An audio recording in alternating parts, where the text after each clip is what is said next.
ఇందిరమ్మ రాజ్యం అంటే ఏమో అనుకున్నాం కానీ ఎమర్జెన్సీ రాజ్యం తెస్తారని అస్సలు అనుకోలే. ఇప్పుడు గట్లనే నడుస్తుంది మన తెలంగాణలో. జనం చెప్తున్న మాట సర్కార్ను నిలదీయ పాపం. ఇక నజ్జాన్ రాత్రి అరెస్టులు, కేసులు, లాఠీ చార్జులు గిదే కథ అవుతున్నది.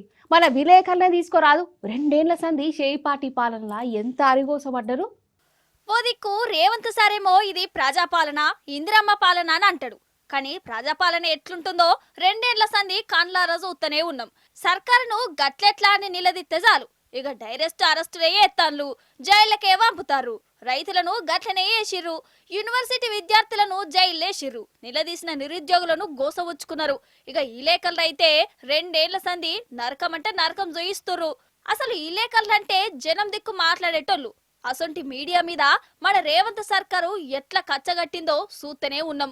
మొన్నటికి మొన్న ఏదో వార్త వేసిర్రని ఎన్టీవీ విలేకరులను రాత్రిపూట దొరకబట్టి బొండికే పట్టుకొని మరి పోలీస్ టౌన్ కు పట్టుకుపోయారు కాదా. అంతెందుకు అరెస్ట్ అయిన విలేకరే ఏమంటుండో ఇనుర్రి మీరు. కాబట్టి ఖచ్చితంగా న్యాయం గెలిచిందని చెప్పాలి. ఒక్కటి మాత్రం చెప్పదలుచుకున్నాం తెలంగాణ ప్రభుత్వానికి, ప్రధానంగా సీఎం రేవంత్ రెడ్డి గారికి. తెలంగాణ రాష్ట్రం ఏర్పడిన తర్వాత ఇప్పటి వరకు ఏ వర్కింగ్ జర్నలిస్ట్ను కూడా తెలంగాణ ప్రభుత్వం వచ్చిన తర్వాత అరెస్ట్ చేయలేదు. కానీ రేవంత్ రెడ్డి గారి ప్రభుత్వం ఒక వర్కింగ్ జర్నలిస్టులను చేయని తప్పుకు మానసిక క్షోభకు గురి చేసేటట్లుగా మొత్తం కూడా అరెస్ట్ చేసి 24 గంటలు మానసిక క్షోభకు గురి చేశారు. ఒకవేళ సిట్ వేశారు, మేమేమన్నా ఇదేమన్నా అంతర్జాతీయ దొంగతనమా, తెలుగు నోట్ స్కామా, దీని మీద ఉగ్రవాద చర్య ఇది, దీని మీద సిట్ వేశారు. ప్రజలు గుర్తించాలి. దీనికి సంబంధించి చట్టం మా పక్కనుంది. మాకు దీనికి సంబంధించి మాకు న్యాయం జరిగినందుకు కృతజ్ఞత తెలియజేస్తున్నాం. గడిచిన 24 గంటలుగా చాలా రకాలుగా పోలీసులు అయితే ఇబ్బందులు పెట్టారు. నిజానికి నాకు గాని మా ఇన్పుట్ ఎడిటర్ గాని దీంట్లో ఎలాంటి సంబంధం అయితే లేదు. అన్యాయంగా అక్రమంగా పోలీసులు మా పైన పలు సెక్షన్ల కింద పెట్టి మమ్మల్ని చాలా హరాస్ చేశారు.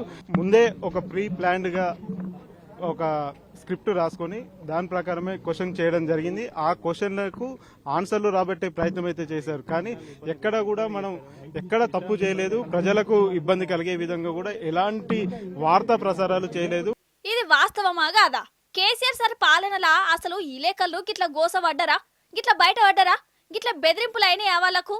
బీఆర్ఎస్ ప్రభుత్వము మీడియాకు ఇజ్జత్ ఇచ్చేది. వాళ్ళు ప్రభుత్వానికి ఎంత వ్యతిరేకంగా వార్తలు రాసినా గట్ల కాదు గిట్లా అని ఖండించేది. గిట్లా నెరి అద్మానంగా మాత్రం అరెస్టులు గిరెస్టులు లేకుండే. కానీ ఇప్పుడు ఏమాయే? ఏమంట షేయిపాటి అధికారంలోకి వచ్చిందో అప్పటి సంధి ఇలేకల గొంతు మీద కత్తి వెట్టనే పెట్టినట్టు ఎత్తాన్లు. సర్కారు చేస్తున్న తప్పులను నిలదీసినందుకు అరెస్టులు చేసిర్రు.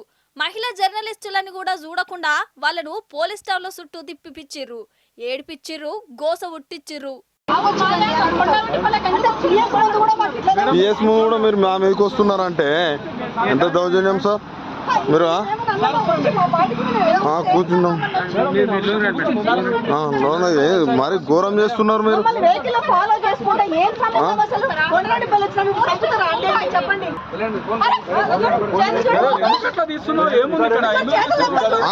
సార్ మీరు ఆపాలి సార్, పోలీసులు ఆపాలి మీరు. మరి స్టేషన్లో సార్ ఎంత భయంకరంగా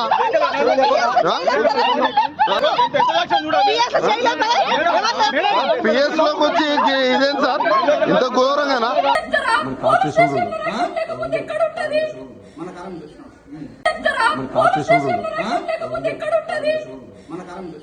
రేవంత్ సర్కార్ వచ్చినాక ఇలేకల మీద బొచ్చడి కేసులు పెట్టిర్రు.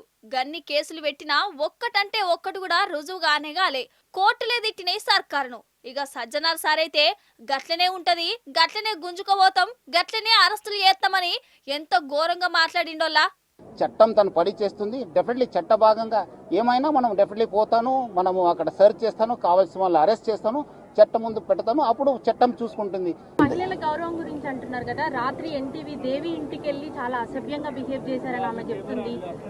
ఎన్టీవీ సీఓ వాళ్ళ వైఫ్ తోని కూడా చాలా అసభ్యంగా బిహేవ్ చేశారు. ఇది పోలీసింగ్, కరెక్ట్ పోలీసింగ్ అని అనుకుంటున్నారా? అంటే వాళ్ళు ఎందుకు కావాల్సిన వాళ్ళు కాదా? మనం పిలిపిస్తే రావాలి కదా, ఎందుకు పోతున్నారు? మనం అలాంటి ఉన్నప్పుడు ఆయన ఇంటికి పోయినప్పుడు వాళ్ళు ఎందుకు మనకు కావాల్సిన వాడు వస్తానని చెప్పి వెళ్ళిపోయారు. ఎక్కడికి వెళ్ళిపోయారని అయితే వాళ్ళ ఇళ్ల పైన దాడి చేయొచ్చు. ఏం కావాల్సింటే తీసుకొస్తానండి, చట్టంలో ఉంది.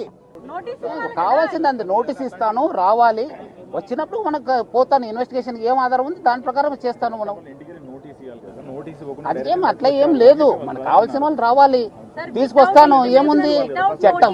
వాళ్ళ ఇంటి పైన వాళ్ళ వైఫ్ లని ఇటు దేవి యాంకర్ ఇంటి పైన అట్లా దాడి చేయొచ్చు. అసలు ఒక్క సిట్. నోటీస్ కూడా ఎవరికి ఎందుకు వేయాలండి నోటీసు? మనకు కావాల్సిన వాళ్ళు పిలిపిస్తాను, ఎంక్వైరీ చేస్తాను, మీరు రండి, పిలిపించినట్లు రావాలి కదా.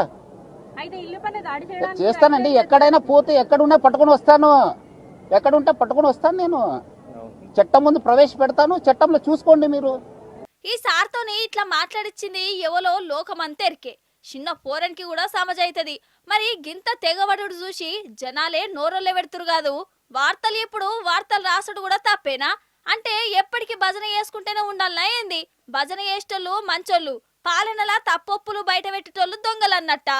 మరి టెర్రరిస్టులను చూసినట్టే చూస్తురేందోల్లా అద్మానం కాకుంటే